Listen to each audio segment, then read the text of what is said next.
Well, good afternoon, good morning, good evening, wherever you are.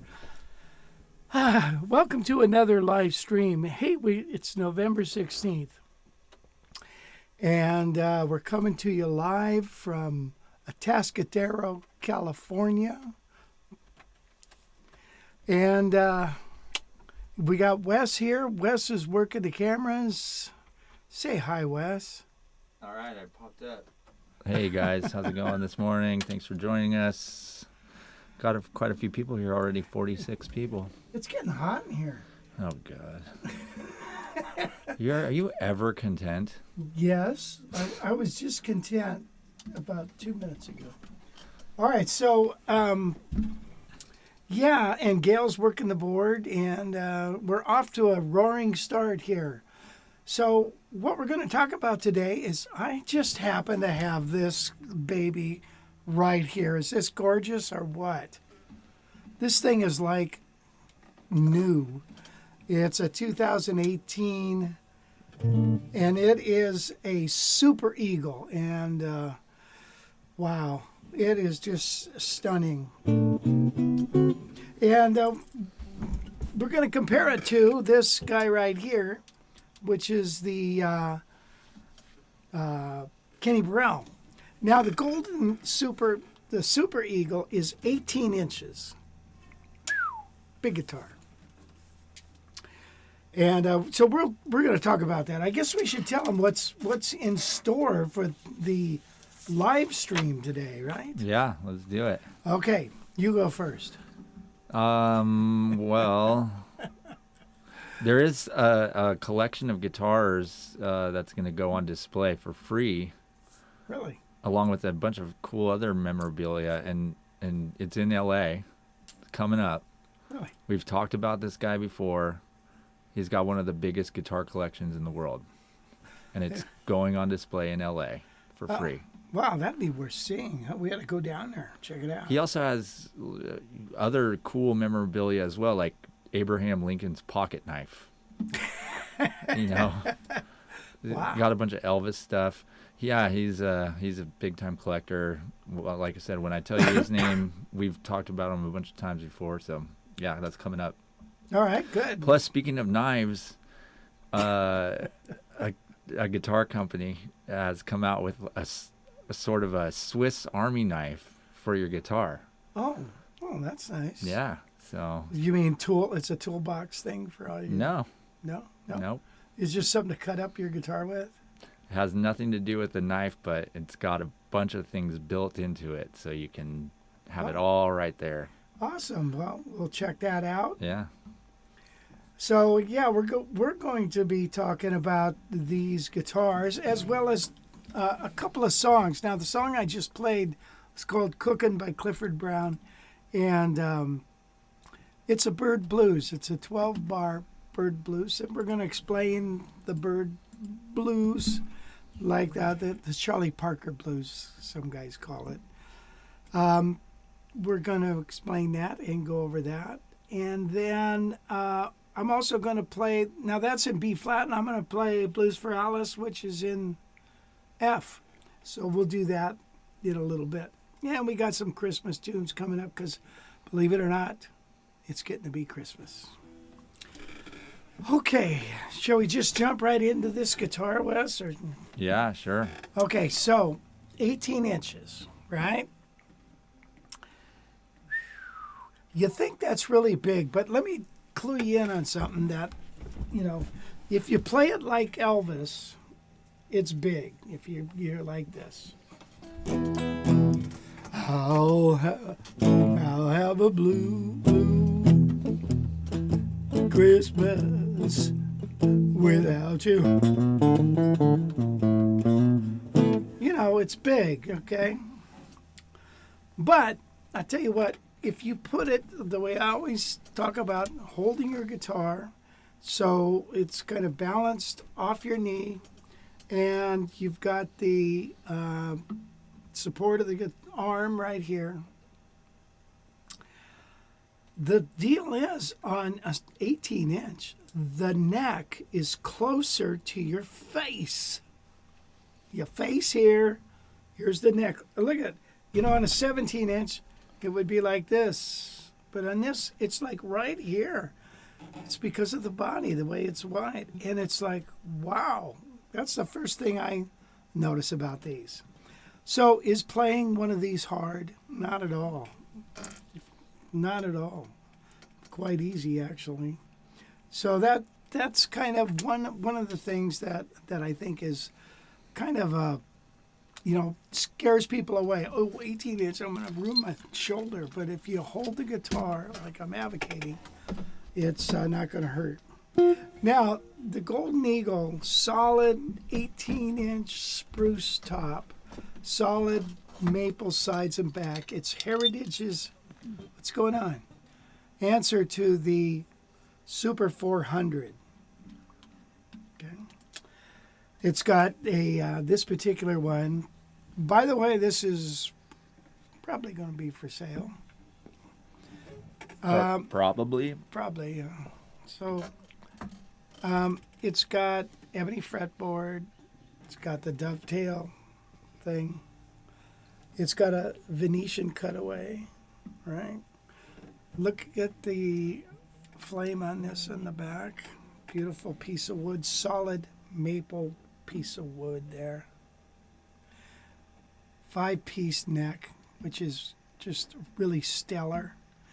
Now, this guitar didn't have a strap button, so I put one on there. If you don't like it there, you can always take it off and then get this little piece replaced and put it wherever you want to. I would leave it there. That's the most comfortable for me, and it probably will be for you. This has Seth Lover pickups in it.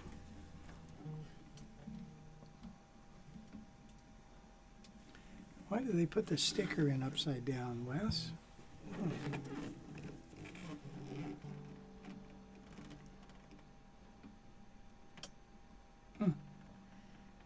What does that say? Well, anyway, sorry. Yeah, here it is. No, whatever. I don't know, I have to look at that a little further. Can't really, I need my spectacles to really get it together. So this is, like I said, this thing is like brand new. It's a beautiful guitar, and it's definitely got the sound. Hold on, Wes. I got to get my strap on. Yeah, Seth Lover Duncans. So let's check out the sound. It's got that high-end sizzle. Could you shut off the overhead a second, Wes? Yeah. Sorry.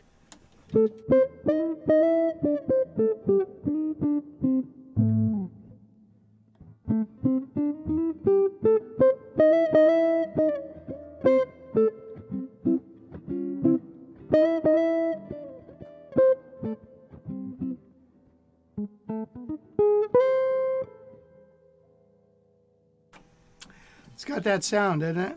Yeah, that thing sounds good. Yeah. So we're getting some of the overhead. It pumps out a lot of sound just on the acoustic qualities of the guitar. Yeah, otherwise it's going straight into a Mackie mixing board. Right. No amp. Right. So, yeah, that thing's pretty sweet. Yes. So, yeah. I mean, and it's like new. So, really happy to get this and to offer it up. Okay, so let's see who's here, Wes, shall we? Sure.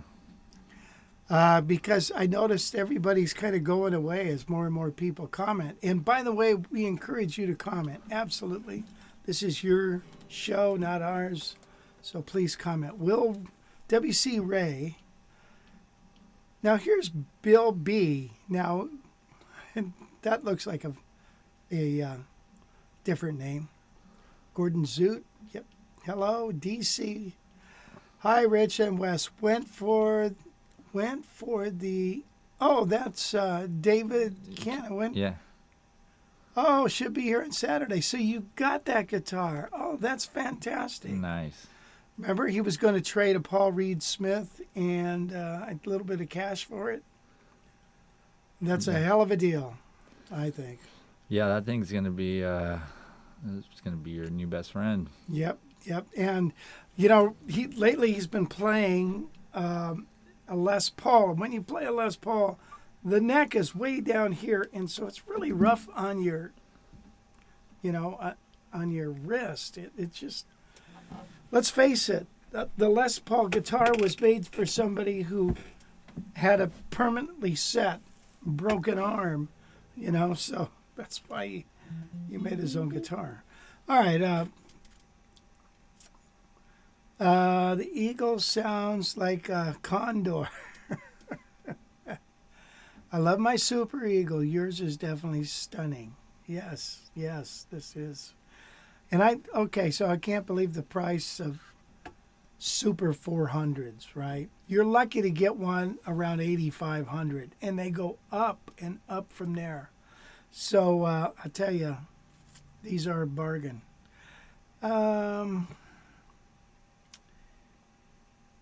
Let's see. What's the difference between an L5 and a Super Eagle, Frank Booth says? Well, an L5 is a little deeper. This is 3-inch. L5's like 3.5, let's say. It's also 17-inch. So, Heritage has some things that they really take pride in. One of them is a steeper neck angle of the headstock. If you look at an L5, then the neck doesn't curve like that. You know what I mean? Like, see that headstock pointing down? An L5 doesn't do that as much. Okay. So that was one of the things that Heritage does, that they say puts more pressure on the nut, therefore makes a little more sustain, which sounds good to me. Hey, Roland, what's happening, man? I have lost 2 Swiss Army lives to airport security. Yeah, they don't want you to take those. I had a real nice tool that I bought at a guitar show that had all the deals in it. And yeah, they took that too. I forgot I had it in my bag. Scotty Moore sold his Super 400 that Elvis used for 10 grand so he could buy a riding lawnmower. I believe it. I have a friend who was very close to Scotty Moore, and he was always going out to his house to work on his equipment. He was a sound guy. You know, he could work on that stuff, on his amps and stuff. And so he'd stay there for dinner. So he's got a lot of stories about Scotty.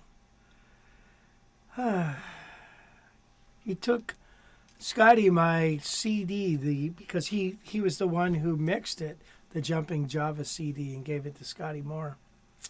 Scotty Moore listened to it for a minute and then said, "Hey man, I've got a jazz album. You want to hear my jazz album?" So, okay. So anyway, I thought it was funny. Roland, you had a Super Eagle and you sold it a year ago. Sorry to hear that, but yeah, I know what you've been going through, and I hope you'll be able to get one back.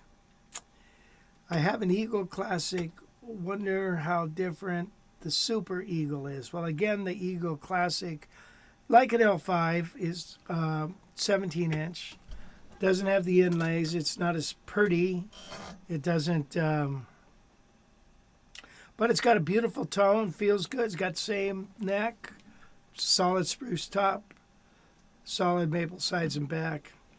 So the Eagle Classic is a wonderful, wonderful alternative to an L5. Let's see, where else we at here? Jim Rolfe. Excuse me, no, that's Robin from Newbury Park. Hey, Rob. I had instant midnight blue vibes. Oh, yeah, totally with this. Wait till I play the Kenny Burrell. I have an okay. Any other questions on here, Wes? Yeah, there was one earlier from Mark Wilkerson. Oh. I don't know if you want to dive into now. It's about one of your Christmas songs. Okay. Rich's Christmas tune, "O Come All Ye Faithful," is in the key of G. Endings 1 and 2 begin with an E flat major 7 that begins a beautiful cadence to G major.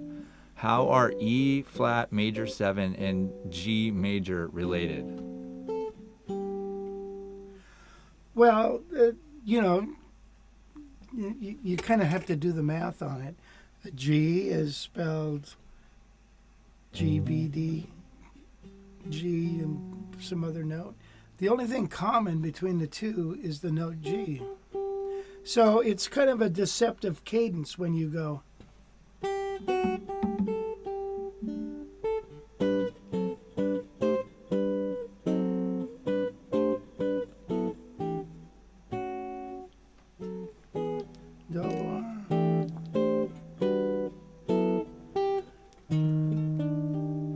So it's a deceptive cadence. So we hit that and it just turns your ear around, that's all. And then we get back into the home key. So yeah, it's just a deceptive cadence, but writers do that all the time. Throw that in there just to go, whoa, what is that? And so it just kind of spices up the harmonic content of that song. Because the reality is well, I have a lot of different chords for that song, and we'll cover that one next week.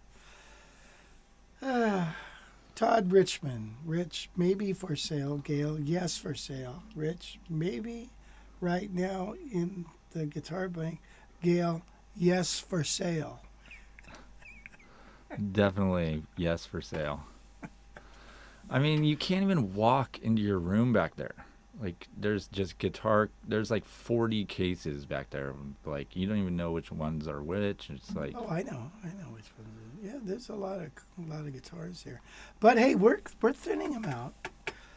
We're thinning them out. You know, people I didn't think were buying guitars right now, and now we just this last week we sold that Eastman 480 to a young man named Keith, who also signed up for the accelerator program. We sold the new 575, but that was sweet. And then somebody's asking for that today. And we just sold this. And we're going to look at it one last time. say goodbye Say goodbye to the to Ibanez Johnny. Smith. That's a sweet guitar, man. But yeah, it's still got about 15 more in there to sell. So That's true. That's true. I mean, one day you should just bring a list out here and just list them all off. Do you even know what Well, you you have? know, yes, of course I do. What do you think? All right, let's list some of them off. All right, well, I got Super Eagle, got a Kenny Burrell. You're selling the Kenny Burrell. No. Well, you just wanted to. I don't want to sell them. The list of stuff for sale is what I'm saying. Oh, well, I one of the 775s, I guess. Yeah, I don't need two of those. That's it. I can't think of anything else. You know what I'm going to get in, though, is an Heritage H550, which is their answer to the Tal Farlow. So that's nice. Oh, Rick Jens isn't E flat major 7 like G minor with a raised fifth? Well, it is. And I tell you something. Okay, I gave you the short answer of the whole thing, but the long answer is it's also like modal interchange. In the key of G minor, the sixth chord is E flat major 7. So when I go to that, it's a form of modal interchange. All of a sudden, we're borrowing a chord from the minor key. Okay? Michael Petros says, how much do you take trades? Depends on what you're trading. Yeah. What do you got to trade? Yeah, a Corvette. Right, yeah. A A golf cart, maybe. Golf cart. Riding lawnmower.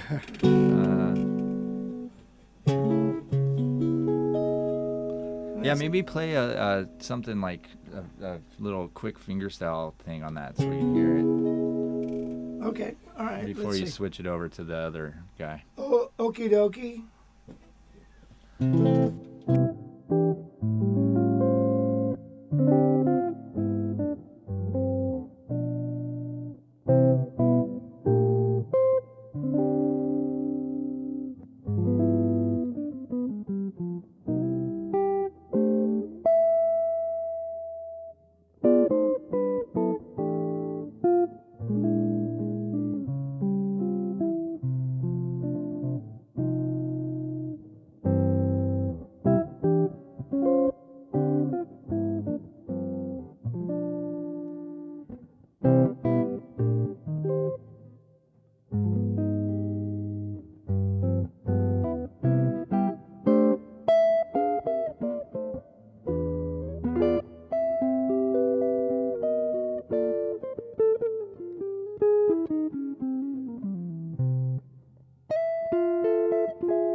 Yeah, that's a nice sounding guitar for sure.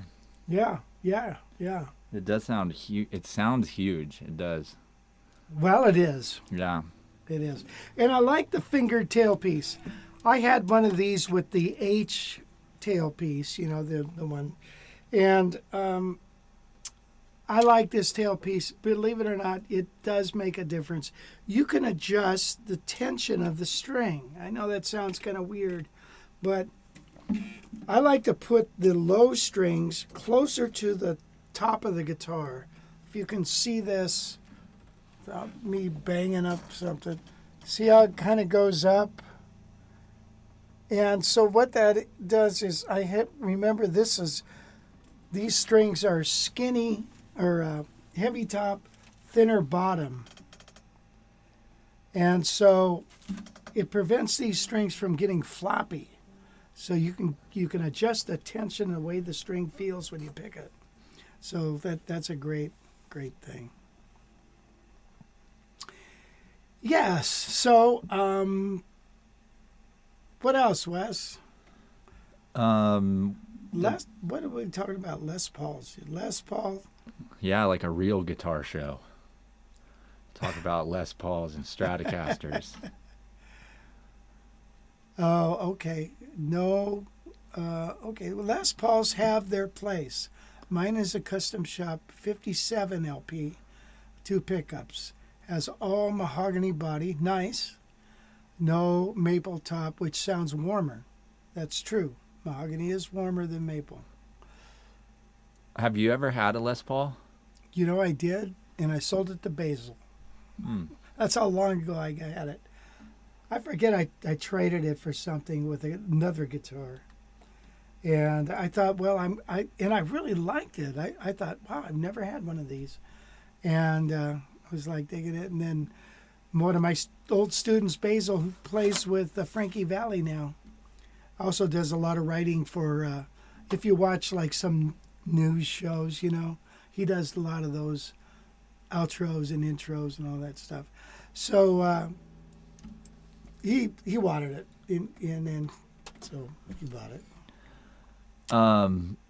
James McNamara. James, what's happening? Who is going to the Jazz Fest, which we'll talk about in a little while. Oh, as well. Yes. Isn't that cool? The Jazz Festival that we are putting on here on the Central Coast. It's going to be a great time. It's in March. All the details coming up. Stand by. But he has a question. Have you ever played an ES5?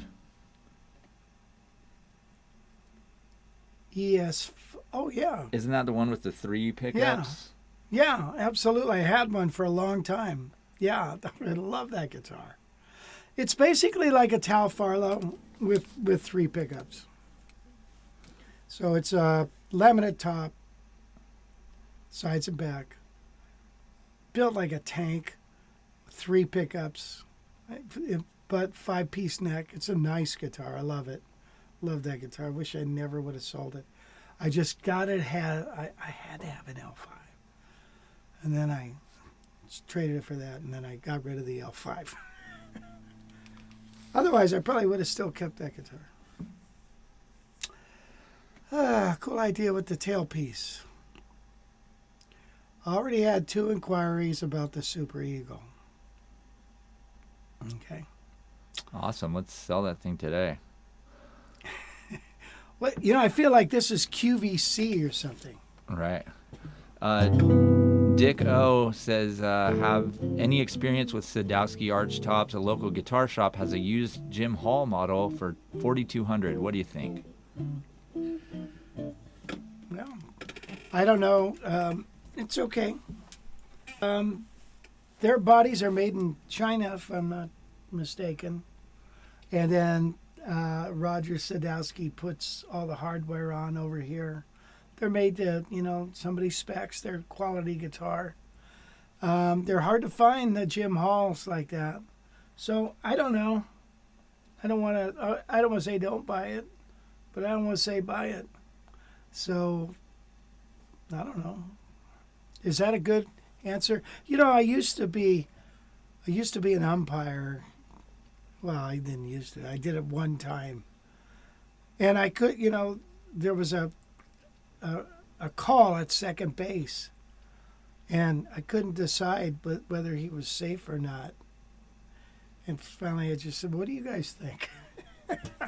I make a lousy umpire, man. So I would say, Oh my God, I remember that. Do you really? Yeah. That was so embarrassing. Like there's a call at second base, and the guy slides in, and you're like, I don't know. And everyone's just like looking at you, well, just say something. And you're like, I don't know. I've never seen baseball before. Even though I played, my whole life. But yeah. So anyway, I'm a tough one for that. You go check out the guitar, play it for a while, see what it feels like, do a little research on what it sells for, and you can try to do a little bonding with it and see what happens.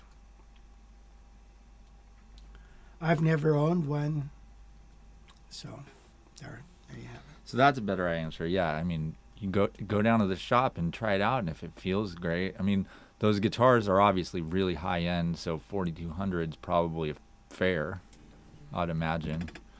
So, I mean, if Yeah. it's in good condition and it feels really good in your hands, then I'm sure it probably sounds great. So, yeah. Just Yeah. do your research. Have you played it yet? Obviously, Jim Hall liked it. Yeah. Jim Hall, let's see, there is a story about him in an L5. He bought an L5, and he just hated the sound of it. And he traded it for like a 175 or something. There's some story like that. Don't misquote me, but don't even quote me. But kind of interesting. Because an L5, sometimes you have to be in a closed environment to really hear the nuances of the guitar. If you're playing at higher volumes and stuff, you don't hear all that, so you don't get the full impact of what an L5 or any fine guitar should sound like. So, anyways, Mark Larkin, how about playing Everyone Knows It's Windy on that big guitar? I don't have that track. I don't have that lesson, so.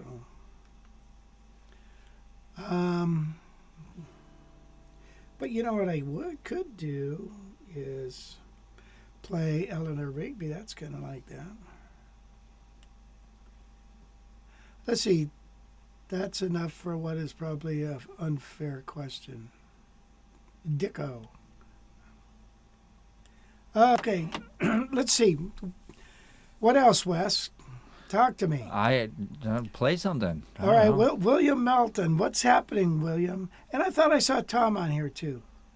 Tom. Yeah, there he is, Tom. I love the 552 that I got from Rich. Yeah. Tom, I got to give you a call. I was telling Gail last night, I want to call these guys who have graduated from the accelerator program, just see how they're doing. Because, you see them twice a week for 10 weeks, and now all of a sudden we're done. It's like I kind of miss these guys. Yeah, William finished out this last week. Francis was on here too. I'm sure he's watching. Yeah. Oh, Francis, what's happening, man? So. Yeah. Our little group thing that we're trying to put together, it's going to be so cool, man. Get all these guys together on a weekly basis and do group lessons. Yeah. It's going to be fun. Definitely going to be enjoyable for sure. Because all these guys who don't even know each other are going to become friends that way and want to chat with each other and stuff like that. It's fun to see that. Yeah, absolutely. It's fun. Like, I'm really looking forward to this afternoon because me and Gail are going to go out with Mike Dana and his wife Julie, and we're going wine tasting. So it's so much fun to hang out with somebody with like-minded interests. You can say, "Hey, man, you can talk about anything and they got it, and we got it. And anyway, you might have to turn up the track there, Wes. Got it.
All right, that song actually has an ending.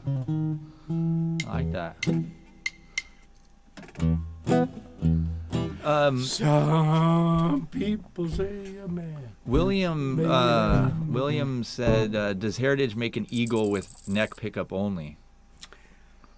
Well, I think they don't make eagles anymore, period.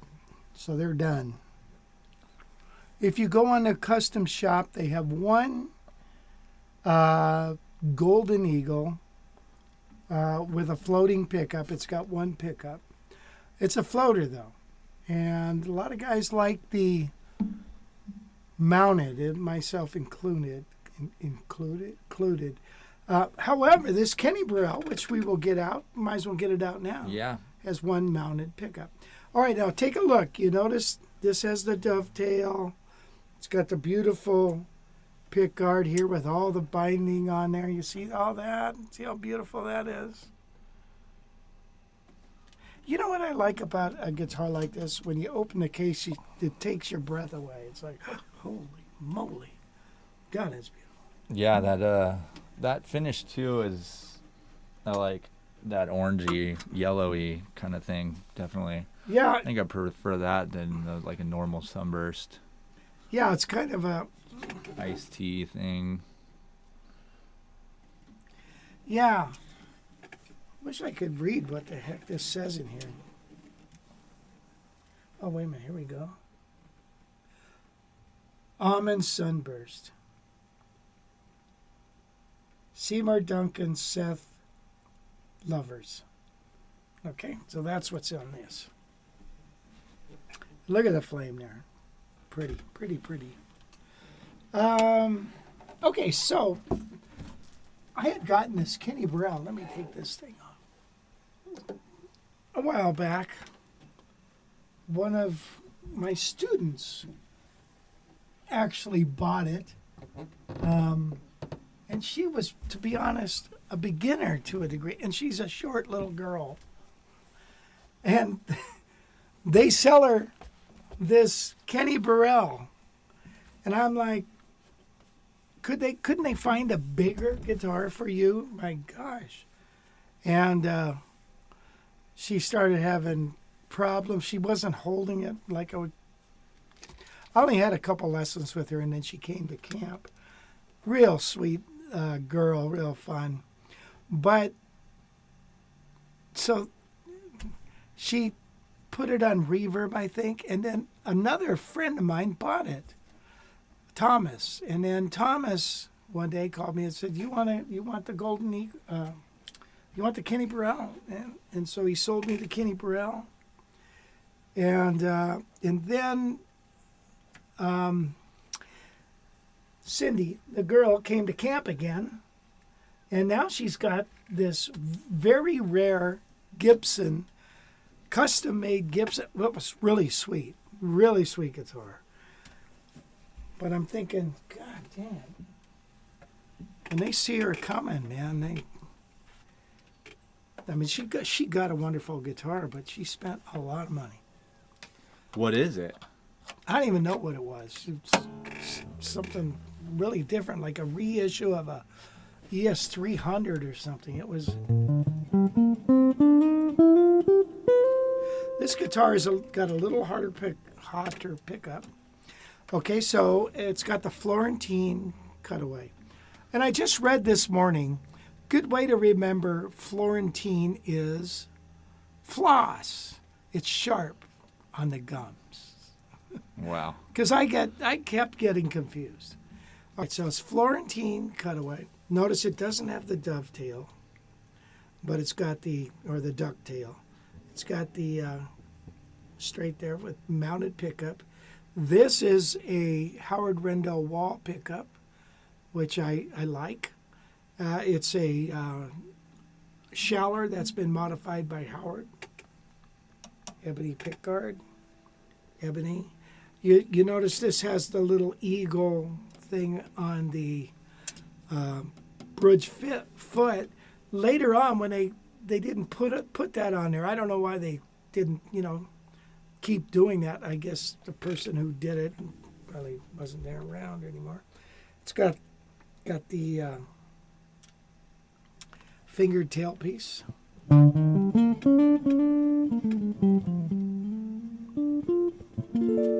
And again, it's got that in-your-face neck because of the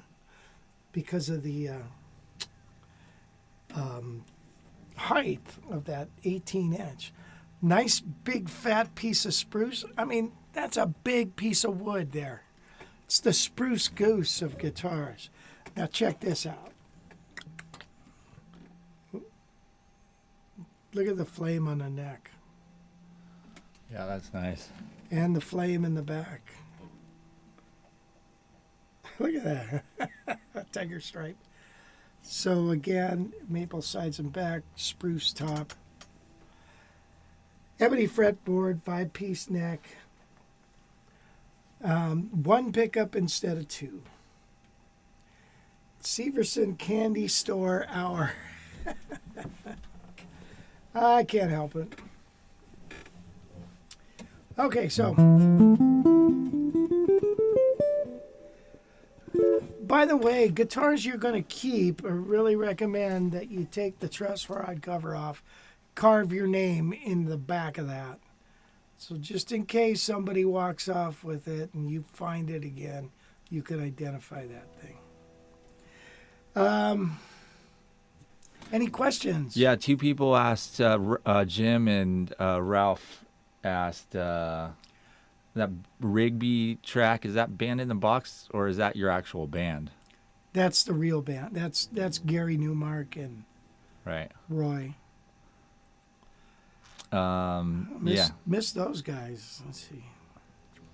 Let's see. So Dick O replied, he played it earlier this week, the Sadowski.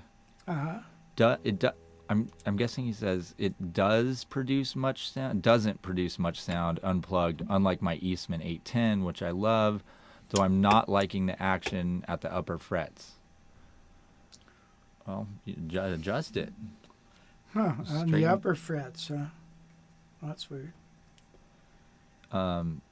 Yeah. Tom said, I find myself throwing in a stacked fourth chord voicing while jamming now. The rich influence is alive and well. So Tom took the accelerator. He was our first graduate of the accelerator. Yeah. So glad to see her putting that to use. That's awesome. Yeah, I mean, tunes like Chestnuts and that go right down the scale. Perfect. You know what you want to get used to, Tom, is playing like some of the altered chords that we covered in succession.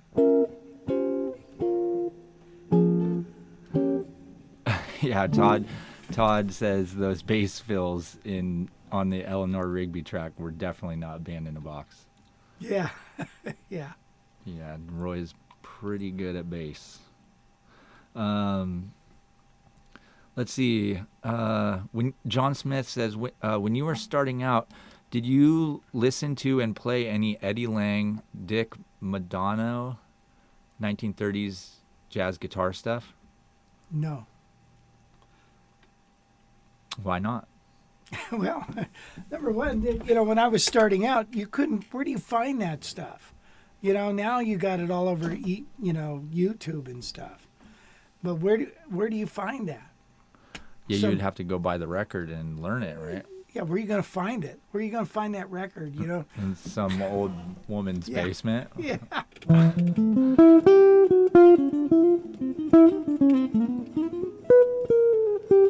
Andrew from New Jersey here says, for a comping exercise, my teacher gave me Take the A Train. Mm-hmm. The start of the B section has 4 measures of F major 7, which is a whole lot of F major 7. Right. What can I do to make it more interesting? All right, well, number one, you can play your inversions.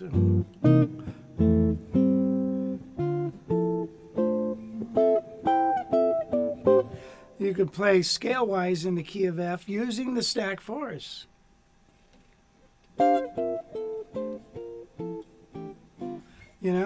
So Buddha, I think I have A Train on here somewhere. Well, I know I do.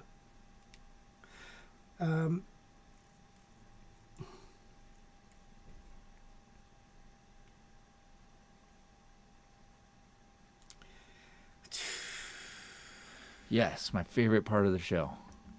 You searching through that. All right, here it comes.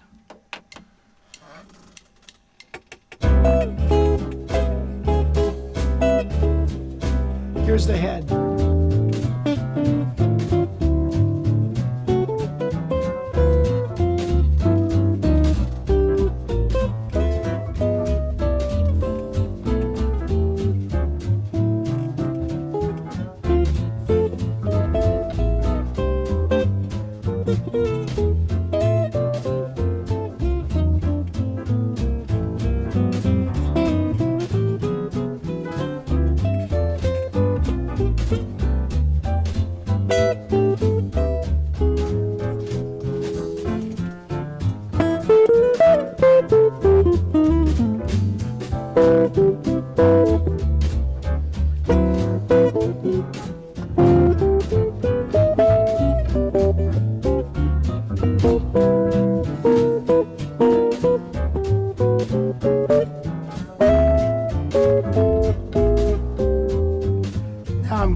C, D, A, D. So you can sidestep all over the place too.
Anyway, so yeah, so you got, you can play scale wise with stacked fourth quadrants. Yeah.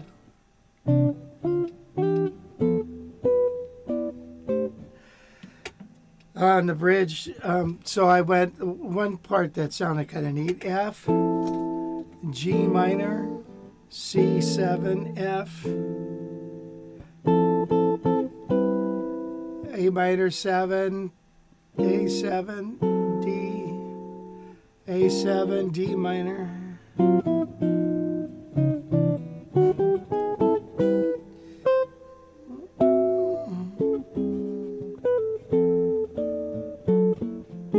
So there's some ideas. Hope that helps. Nice. Yeah. The most fun on H train is that sharp 11. Absolutely, yeah. Let's see. Ralph Stanfield. What's happening, Ralph? Ralphie Valadares. Sorry. Tom had a question earlier about Rich for endings. I know you can go up a half step, example, to E major when the tune is in E flat before finally ending on the E flat. Are there other common methods for creating endings? Well, one of the most common is the slide. I call it the slide. So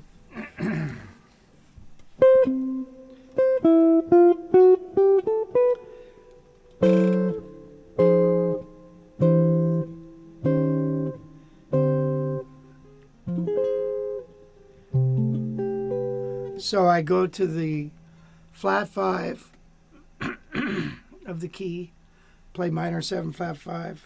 So we're in the key of C, so I'm going to go F, sharp minor 7 flat 5, F minor, like E with a C on top, E flat 13, D7, D flat major 7, and then end on a major 7. So that's a very common one. And then there's also, or. Yeah, don't do that, Tom. Whatever you do, do not do that. All right. This is so lame. The Kenny Burrell seems brighter. It does, doesn't it? Yeah, we haven't shut the mics off though. I'd be curious to play like another octave kind of tune to compare them. All right. Well, all right. Okay. There what? Yeah, you talked to Mark Larkins about windy. Everyone knows it's windy. If I miss your question, guys, just go ahead and throw it back in the chat, and we'll get to it. Tell us why you prefer the mounted pickup versus the floater. That's a good question. Yeah. Well, number one, if you don't like it, you can always replace it. A lot easier than replacing a full floater. I don't know. Usually a floater is brighter, has a tendency to feed back a little more. But they're unique in their own sound. So they are what they are. I tell you, one of the nicest sounding guitars I thought that we had in here was a Gibson 165 Herb Ellis with a floater. At first I thought when I got it, oh man, I don't know how this is going to sound. But when I got it, I thought, wow, this is cool. So I don't know. But that's one of the reasons it's so much easier to replace the pickup with a mounted. They just seem darker, too. Oh, we're going to do a song. How about...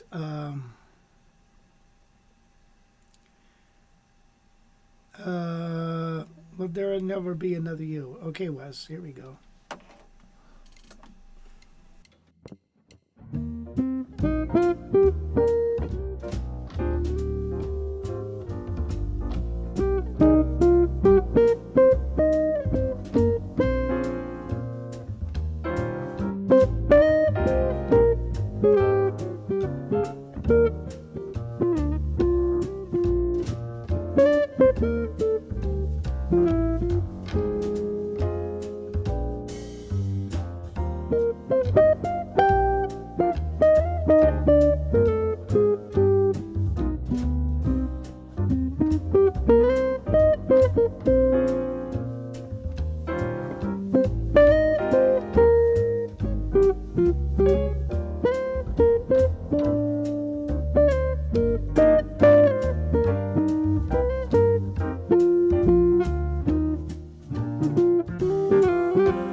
Our good pal Joel Henderson Joel, what's happening, man? says he assumes the Super Eagle has a 1 3/4 nut, like Kenny Burrell 1 11/16. Actually, no, they're both 11/16. I was looking at that Eagle, and I was thinking, yeah, that nut seems bigger. It's not 11. It's not 1 3/4, and it's not 11/16. It's just a hair bigger than that. And yeah, this is 11/16. Vegas Verb says, do you have a lesson on all those passing chords like you used on Take the A Train? Well, they're peppered throughout the whole thing. I don't have a specific lesson on that. I don't think. There you go. There you go. Need a new lesson time. Oh, I got a laundry list of lessons I need to do. John Smith says, I find that most written melodies were written on piano, not guitar. Or does that mean they're not guitar friendly? Well, I don't. I think most of your writers are writing on piano, but yeah, I don't think if you know the guitar well enough, they're not friendly or the enemy of the guitar either. So just the same. They're just melodies. So the keys might be different. A lot of guys when you learn to play guitar, you learn an E chord, an A chord. You learn those open chords. So a lot of writers didn't write a song in the key of E. From Tin Pan Alley, the Great American Songbook. They didn't write a song in the key of E or the key of really an A. If anything, it would be an F. That would put a lot of B flat horn players in the key of G. They also would write in the key of B flat. That would put the horn players in the key of trumpet and tenor sax in the key of C. So, Speaking of horn players, John also asked, very few guitarists can sight read like a horn player. Your thoughts on sight reading? Well, there's a phrase. You need to learn enough, need to be able to read enough to learn, to be able to take a look and learn a melody, learn a jazz lick or whatever. To sight read, unless you're planning on playing a Broadway show, going on a cruise ship and playing their book, and by the way, after a while you memorize the whole thing anyways, playing record dates with orchestras, TV dates and stuff like that. Glenn Campbell was a studio musician who didn't read music. So Tommy Tedesco, he could read excellent. And so he played all the orchestral stuff and all the stuff that required a lot of reading. And Glenn didn't do that much like that. He played with the Wrecking Crew. It was all about learning tunes and working out that kind of stuff. So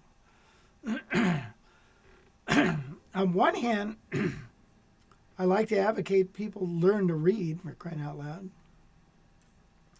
One time I remember going to I was asked to do a Christian guitar workshop, at a Christian convention. Excuse me. So I thought there was one going on in Fresno, and I thought, well, geez, okay, I'm going to go check this out and see what they're kind of saying there, So the guy putting on the conference or the guitar class, he said, look, you really got to be a reader. You got to start really getting into reading. Now, there's Guitar Player Magazine, there's Worship Musician. So he starts naming off all these magazines to read. I'm like, oh, yeah, be a reader. That's a great idea. No, read the magazine. So, yeah, you got to read all about how Joe Satriani and Steve Vai, oh. So the A train was distorting. I felt that too. That was kind of distorting. You always think everything's distorting, though. Well, I think that's it just your is. ears. It's not distorting right here. Let's see. Jasper string question. Every now and then I see jazz boxes with strings on them that have a bit of red silk at the top and ball end. Is it for any purpose or just looks? And I don't know. Stephen pointed out those would be tomastics that have Yeah, that. tomastics do that. I don't know. Maybe maybe it makes them a little deader. Violin strings were made like that, so I don't know the answer to that, but I do know that I used to use tomastics, and two things I didn't like about them: they were dead as soon as you put them on. It seemed like, and there was so much nickel content. You look like you just got done playing slot machines in Vegas in the 70s. So I didn't like them that much. But, everybody likes, everybody's got their own thing. I like my strings. And I've been using this set for decades. And so that's, every time I get a guitar, they go with this, unless it's a rock guitar. And those are available at guitarcollege.net. Click on strings, 3 for $60, or 1 for 23 or something. Yeah, I forget, WC Ray says too expensive. Tomastic strings are pretty expensive too, aren't they? Yes, they are. And then I got some strings. I forget the name of the company, but their thing was they're all hand wound. Like that's a good thing. And so, I put it on and I start tuning it up and the string windings come undone. It's like, why would I want a hand wound string? What's wrong with a machine wound string? We're crying out loud. How much would you pay for a 1966 Gibson ES1 in good condition, all original? Please, Rich, if you were buying one. I have one.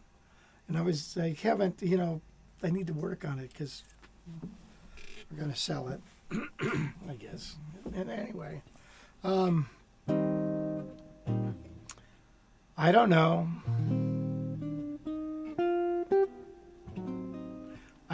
Let's see. I mean, the prices are all over the map. Basically. They are. If you can find one in the 3s, you're doing good.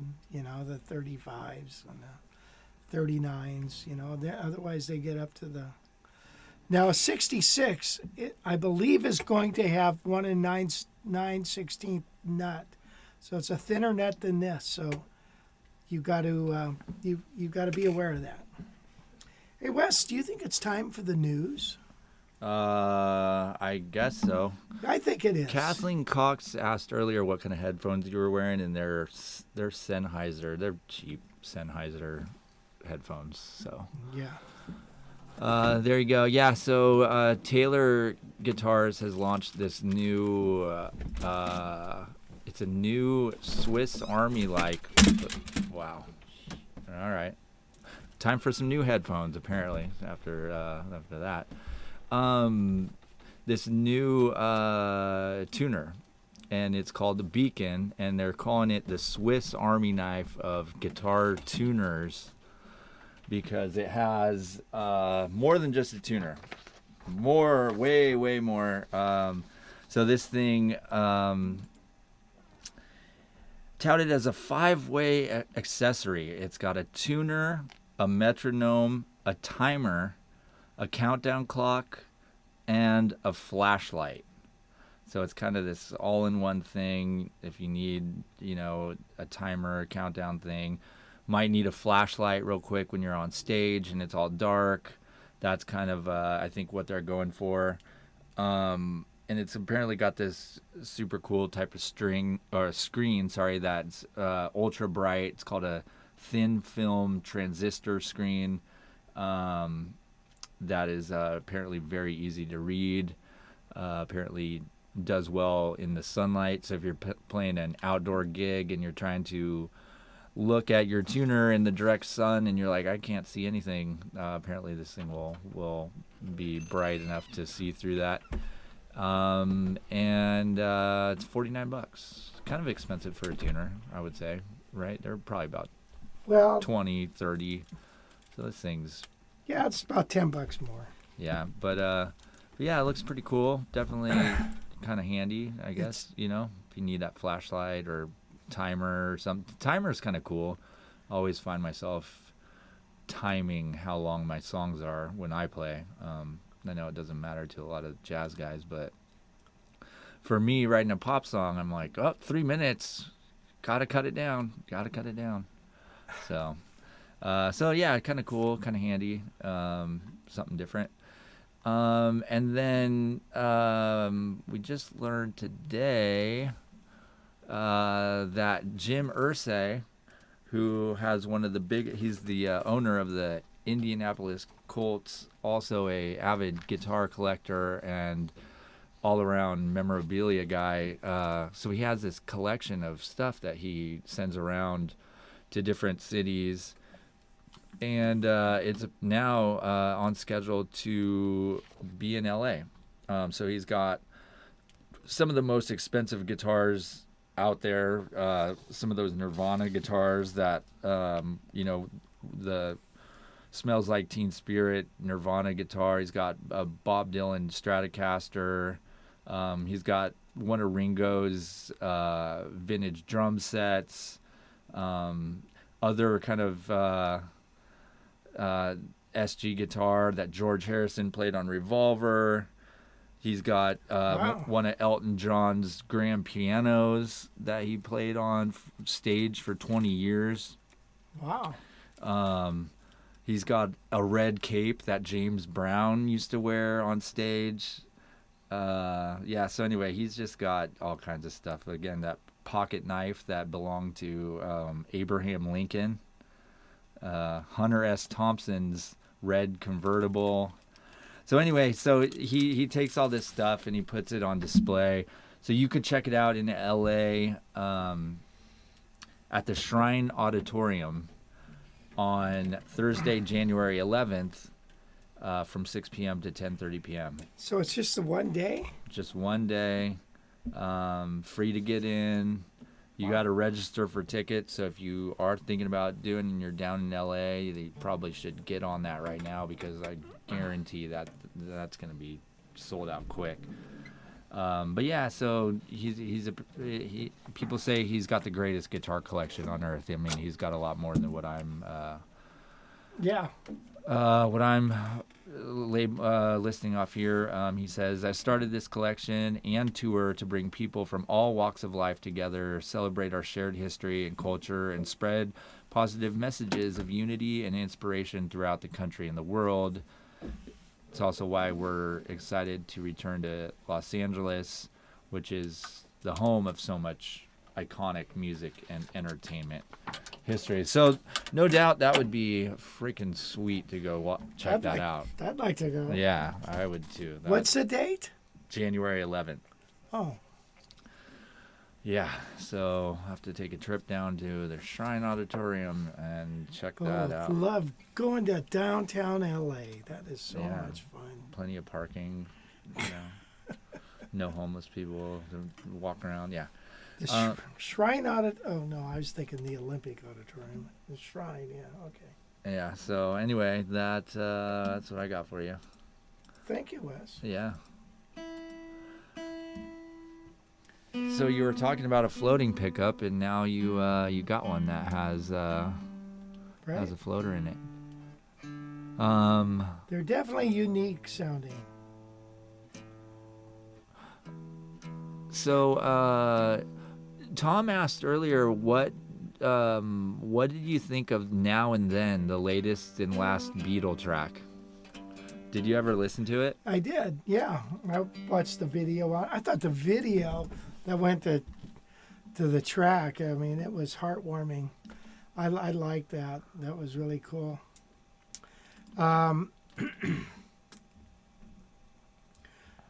Yeah, so I think it's great. I think it's fantastic. The last Beetle record, right?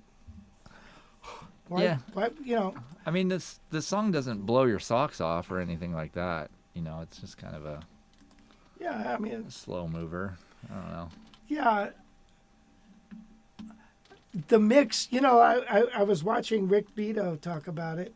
He enjoyed it, but he said the certain things sounded modern and probably should have been made to not sound so modern, like the drums and the bass and stuff. But I kind of am in agreement with that. The mix, I think, could have been a little different.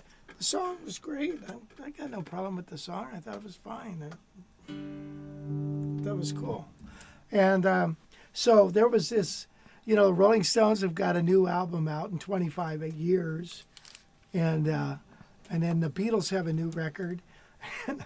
There was a cartoon that said, it was right around when we were supposed to turn our clocks back. And this person's looking at a record store poster that says, new Rolling Stones album, new Beatle record. He's like, how far back did we turn our clocks? Right. So anyway, yeah, I thought it was great, and I loved the video of it. So, there's Beatles are so much part of my generation, anyways. My God, Yeah. When I wrote that note to Angie McCarthy. McCarthy? McCartney. I'm thinking Charlie McCarthy. Anyway, I said, tell Paul M that thanks for the music and the memories. And by the way, she got a hold of, she was talking to my friend who does the business things, and she said, I really want to, that was really nice of Rich to send that, and I'm enjoying that music. I thought that was cool. Nice. Cool Cat. Yeah, I'm joking. There's no parking in downtown LA. I'm definitely aware of that for sure. Let's see. Yeah, Tom said, saw that years ago. Eddie Van Halen begged Alice Cooper, a golf friend of Glenn Campbell, to get Eddie a lesson with Glenn. They did a lesson. Props to Eddie. They did a lesson with Glenn, huh? Yeah. Yeah. And he had to play golf with Alice Cooper because Alice Cooper was good friends with him. Right. And played golf all the time. Apparently, really good golfer too. Yeah. Yeah, so that's kind of cool. Yeah. Jim Rolfe played a gig, and it was honoring Glenn Campbell. Is that right, Jim? Or was he just there honoring somebody else? It was some gig at this country club up in the hills there in the Woodland Hills, and Glenn got up and played with the band, I believe. But I think, Jim, if I recall correctly, Glenn was kind of on his way out on that point there. Oh, yeah, because he kept saying, what key do I do Roundstone Cowboy in? Jim's like, I don't know. Yeah, I hope I got the story straight on that. W.C. Ray asked earlier, are you a Van Epps fan? Yeah, I don't listen to too much of George Van Epps, but I love his concept. So Mitch Holder had told the story that, he was studying with Howard and Howard Roberts, and then Howard couldn't make their lesson, and so he said, why don't you go take a lesson from George Van Epps? And Mitch said the way that George was approaching the guitar, where, you're building chords and moving things around to get the nearest chord that in the progression. He said, I walked out of there and my head was spinning. So George Van Epps, wonderful guitar player. My gosh. By the way, Greg, Vegas Verb is Greg Hartline. Oh, yeah. Greg, what's happening? Yeah. Greg, we missed you at the last camp, buddy. He said, who do I talk to regarding the accelerator program? You could just give us a call, Greg. for sure. Well, to have them book a discovery call. Yeah, I did put the link in the chat. You can book a Zoom meeting, and we'll chat with you about it. Let's see, here's the website here. Just go here and click discovery call, and you'll hop on a Zoom call with us, and yeah, we'll talk about it. Yeah, and if anybody else, we have a few slots open here since we've had about 5-6 guys graduate. Bill Reeve just graduated. He went to the camp. Greg, he's loving it. And yeah, so we have, I think, yeah, we're looking to fill about 3 slots right now. So we do have some calls booked though, so maybe those guys will join in. But yeah, happy to chat with you about it. It'd be sweet. And anybody else, if you're want one-on-one jazz coaching that's customized to what you want to learn, your skill level, this is the spot. 10 weeks ish. We'll try to meet with you twice per week over Zoom. We give you all kinds of worksheets and stuff to do. And you'll learn a lot very quickly. You'll learn the fretboard very well. So all you got to do, go to jazzguitaraccelerator.com, click discovery call, book a call. It's really fun. Guys are loving guys I think are loving most the structure and accountability. So they're sick of looking around on YouTube and kind of like not like being able to either digest the whole lesson and then not being able to ask questions about the lesson because it's a YouTube video. So getting just bits and pieces of stuff from YouTube is just not working for a lot of guys, and they're just kind of been treading water for a year or two, you know. And so this is the anti-version of YouTube. This is like, you're going to know exactly what to practice every single week, and you're going to need to show up because you're going to have a lesson in a couple days. So you don't want to show up to the lesson saying, hey, Rich, I didn't do anything. So the accountability is there, the structure No is soup there. for you.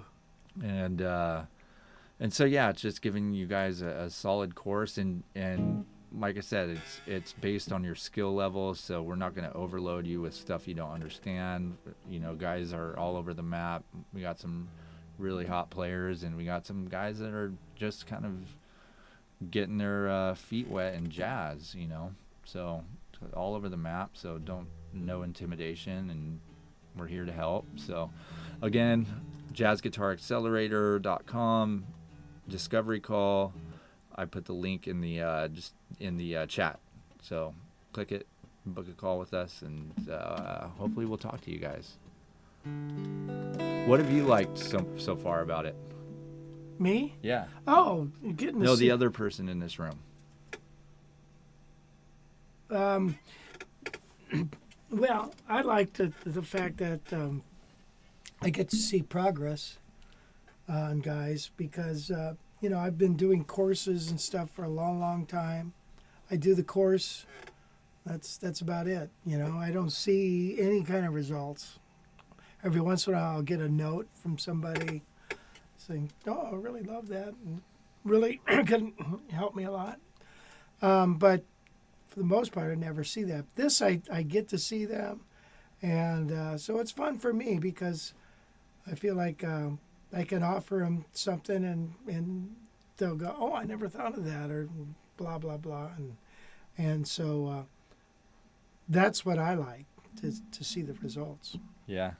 And then too, like we were talking about earlier with, you know, William and Tom and stuff, you develop a friendship with these guys because you see them so often. You see them twice a week. Yeah. Yeah, so it's pretty cool to you know talk to guys that are way into jazz, and you'll get a chance to pick his brain and, you know, figure out things that you want, ask away any questions, and all the sessions are recorded as well, so you'll have a folder with all the videos from every session, so you can revisit them, you know, right after, and again, like lots of music and stuff, and so And the scheduling is super flexible. So that's another thing to keep in mind. Like, we made it so it's not you have a time slot every week. You book your own time slots every week. So if you're going out of town or something, Yeah. you know, you can play around that. Or if you got a doctor's appointment and you got to do an evening session,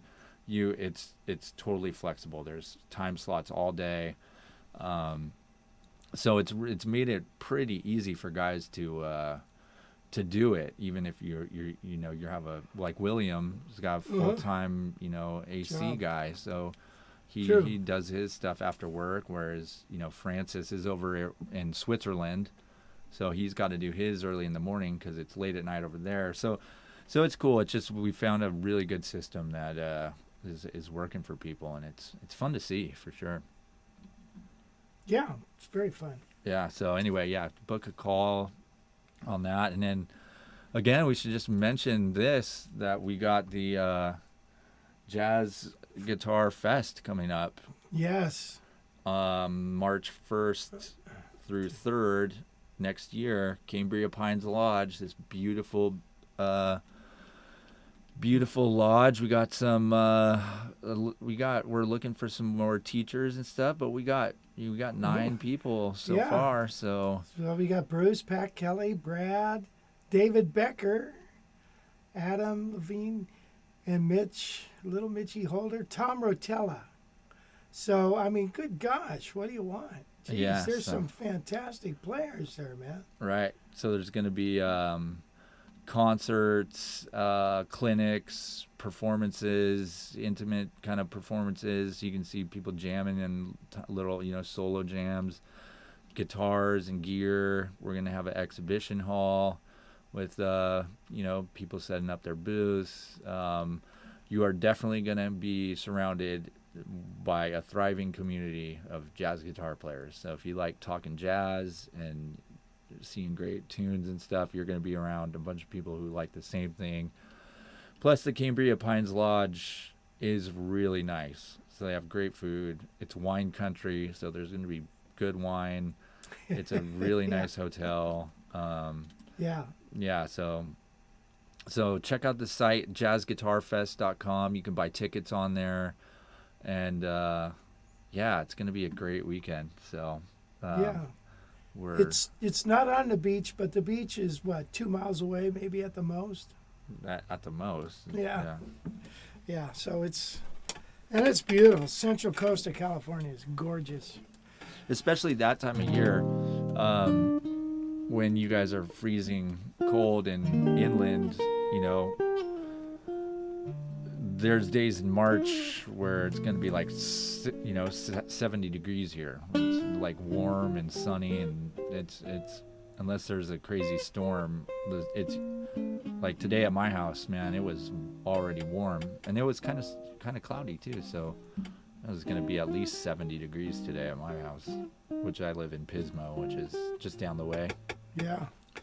So great weather, great music, great lodging, great food, great clinics. I'm really, really pleased at the lineup there that we have. Yeah. David Becker's coming from Indiana. Mitch is coming from Colorado. Plus, we're gonna get a few more too. So it's not done. There's gonna be more people. I'd like to have 12. What do we got? 4, 5, 6, 7, 8. So 4 more guys. That would be plenty. Right. Plus, I mean, concerts every night. So you're going to be seeing all these guys play their best stuff, Yeah. So that's going to be fun, watching these guys, let loose on the stage and show you what they got. And it's hard to see some of these people play, and you're going to see some mind-blowing guitar, that's for sure. Yeah, blow your mind. Yeah, so. And we won't be doing, What? You're not going to play any Jimi Hendrix? No, probably not. Hey, so, Wes, can you dial in the sound of this guitar a little bit? I don't know. How does it Can you shut off that mic? You know what I do is I just fake like I'm twisting the buttons, and he's like, "Oh yeah, that sounds better." I'm not even joking. That's Tommy Tedesco trick. It works on you too. What do you want? Can you shut the over?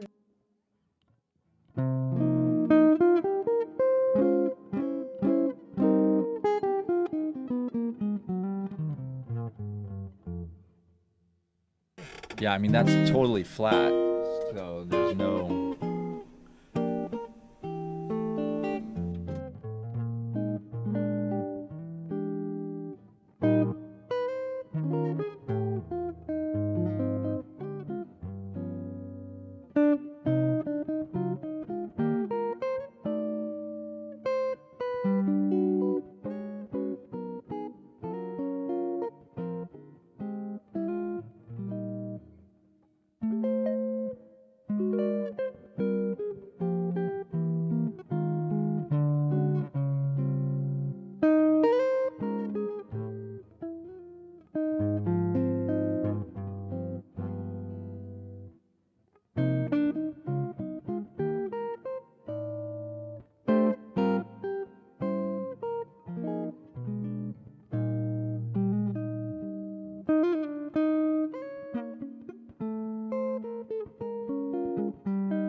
Yeah, I'm gonna. This is kind of. Yeah, say I goodbye. hate to say the goodbye to this, man. This thing is sweet. Yeah, Frank Bowling in Austin, Texas picked that thing up. He's excited about it too, man. He's Yeah, why wouldn't you be? I mean, this is the nicest Johnny Smith I've ever seen of this era. I mean, period. Period. That's just. I don't know why this one was preserved so well, but it just is so nice. Oh, anyways, good for Frank. Yeah, he's gonna love it for sure. Tom says the video recordings of every accelerator session is a huge plus. Working with Rich opens up a great body of knowledge with a true teacher and pro player. Thank you, Tom. That's nice. Yeah. Speaking of that, I saw Shit is KC on here. He was the guy in Austin that we talked to last week who is getting surgery on his thumb. Oh yeah. How's it going, buddy? I Wow, meant to say hi to you. Yeah, earlier. thanks for watching. Yeah, I hope that goes well. Yeah. Keep us posted on that. I was going to shoot him an email and just to see how he was doing with that. Yeah, that's crazy. Yeah, that sucks. But hey, get the surgery and get it done with, man.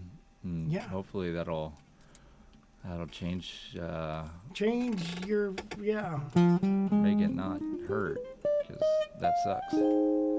Anybody have any other questions? If I didn't get to your question, I apologize, but I think I've got to everything here. Weren't you gonna play some sort of Christmas tune track thing? Oh, that's right. So he has this course called. This is an instant Christmas track, right? That's correct. So instant Christmas, just add guitar is what they call this. and it's just pretty easy plug and play Christmas tracks that you can play along to. So Yeah, there's nothing better than making some Christmas music yourself. You know what I mean? So so this makes it as easy as possible to do that. it's as easy as a TV dinner. Right. Pop it in the microwave instant. It's Yeah. better for you too, health wise. Tell you that much. Let's see. I think this is Let It Snow. Okay, ready, Wes? Yep. You have to adjust the volume, probably. All right.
So those are that's kind of an easy little tune to play. You know, you can make it as hard as you want. You know, you can do whatever, you know. But the track is there, and the simple melody is written out, and then it gives you something to do, man. So Christmas will be here before you know it. Yeah, so it's on guitarcollegelibrary.com. I believe there's a link to it in the description. Yeah, so you get Let It Snow, Rudolph the Red-Nosed Reindeer, Have Yourself a Merry Little Christmas, Jingle Bells, and rocking around the Christmas tree. I'll get your family rocking around the Christmas tree when you bust out your guitar and start playing it for them with the backing track. I've witnessed it. Yes. Yeah. Yes. They might even knock the Christmas tree over it. You're gonna be playing so hot. So Yeah. watch out. Oh, you know what we didn't do, and I want to play it. Gosh darn it! Is we started off playing the Birds Blues. Oh yeah. Yeah, I forgot all about that. I was going to play another Bird Blues tune, which is Blues for Alice. But can you? I can't get a good balance on this. Wait a minute, let me tune this in my headsets. What do you mean by a good balance? I don't know. The guitar is not loud enough to the track. Boy, this guitar sounds nice. All right, so let's do Blues for Alice, and then I'm going to go over what the Bird Blues is. Awesome.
Okay, so that's Bird Blues.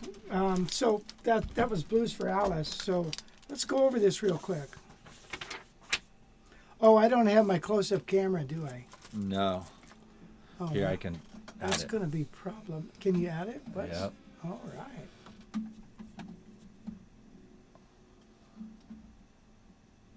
All right, so the first, well, let's start with the one we just did, which is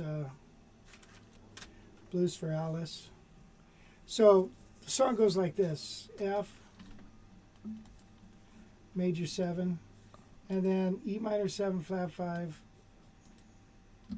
A7, D minor, G7,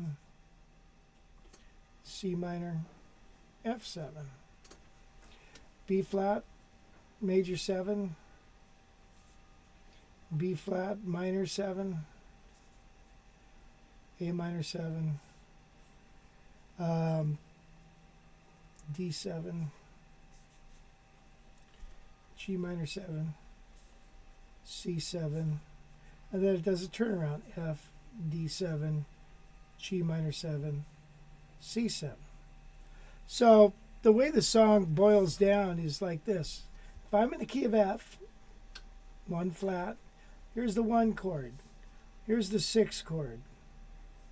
This is 2, 5 of 6. You with me? 6, and this is 5 of, here, this, what is this? Here's F. So we have to go like this. We have to start here. Here's the 4 chord. What's 5 of 4? F7. So this is 2, 5 of 4. This is 2, 5 of 2. So this also is 6, but you see it's a double meaning. 2, 5 of 2. Okay, then we go to 2, then we go to the 4 chord. 4 minor, happens all the time, modal interchange. And then this is the 3 chord. But in further study, it's actually a longer 2 of 2 to 5 of 2 to 2, 5, 1. And then this is 5 of 2, D7, resolving to 2 to 5. Now the reason we use numbers like this is so you can see how the chords are pointing to one another. Okay, I wouldn't just call this 6. I would call this actually, because 2-5 is so prevalent in bebop and in all music, period, because it establishes tonality stronger than any other chord. So here we have 2, 5 of 2, but this is saying, wait a minute, I'm just the guy pointing you to this guy. So here we're starting here. This points to this, which in turn, this points to this, which in turn, this points to that. So it's kind of like a little circle. Then we go minor. A lot of times right here, A flat minor is played too. Okay. So that's like kind of a quasi substitution for D7. So this is Blues for Alice right here.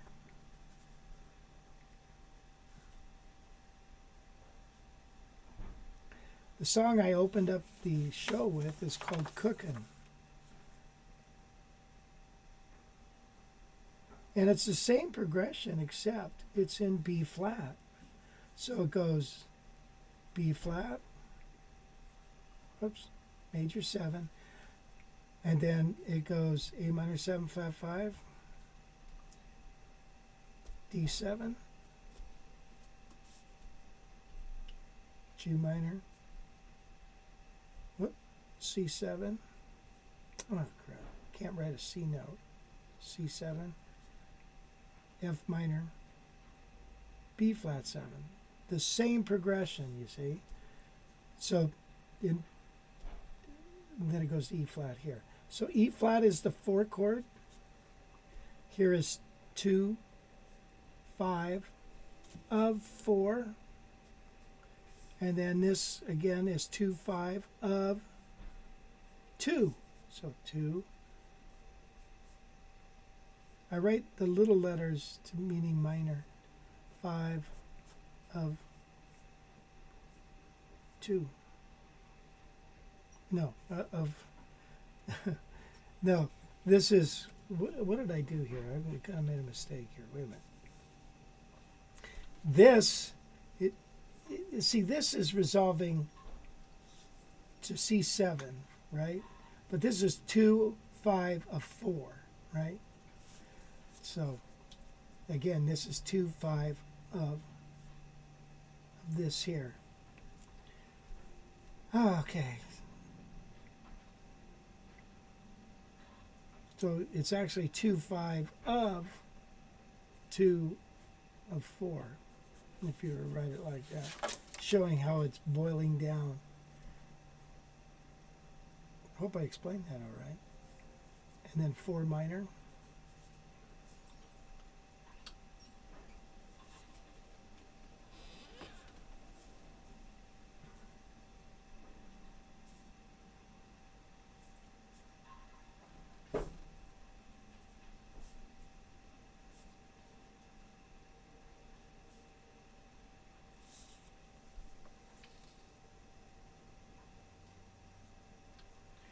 All right. So this is, I forgot to write this, 2, 5 of this chord here, 6, right? So it goes to 6, but 6 now has a new meaning, which is 2, 5 of this, which is 2, 5 of 4. So it's 2, 5 of 2 of 4. So this chord points to this chord points to this chord points to that. So again, this is same thing. This is 5 of 2, 2, 5, 1, 5 of 2 to 2, 5.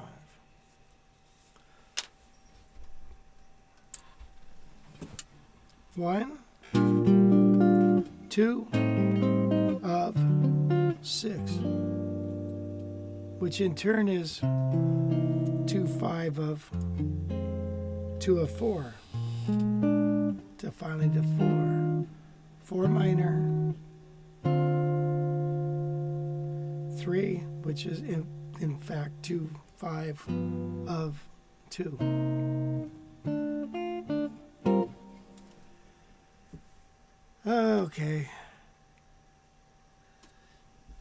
All right. So anyway, Is Cookin' a Miles Davis tune? Clifford Brown. Clifford Brown. There you go, Tom.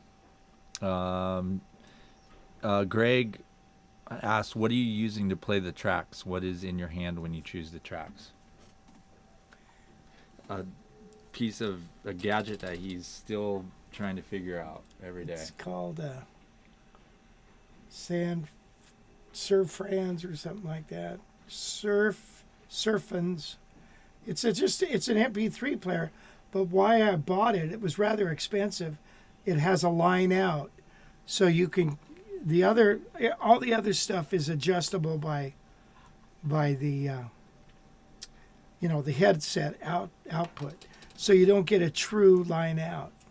You get it going through another preamp. Nice. Okay, so Wes, what do you think?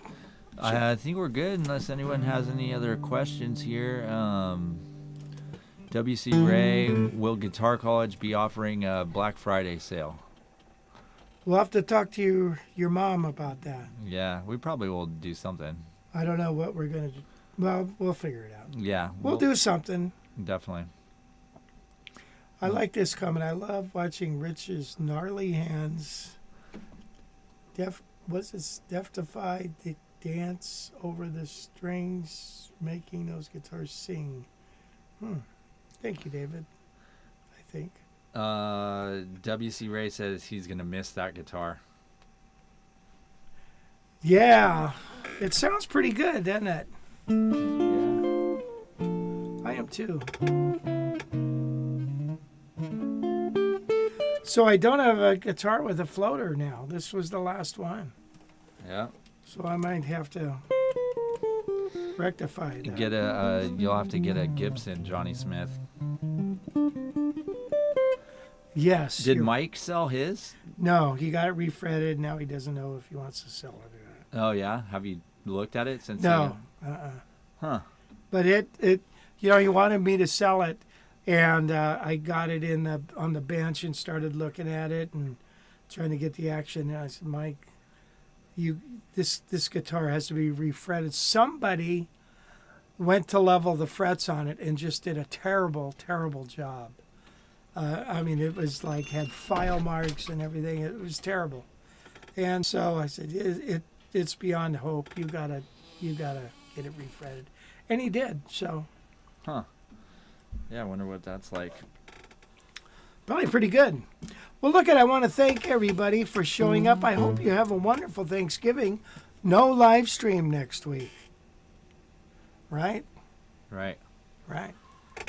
Thanksgiving is next Thursday. Yeah.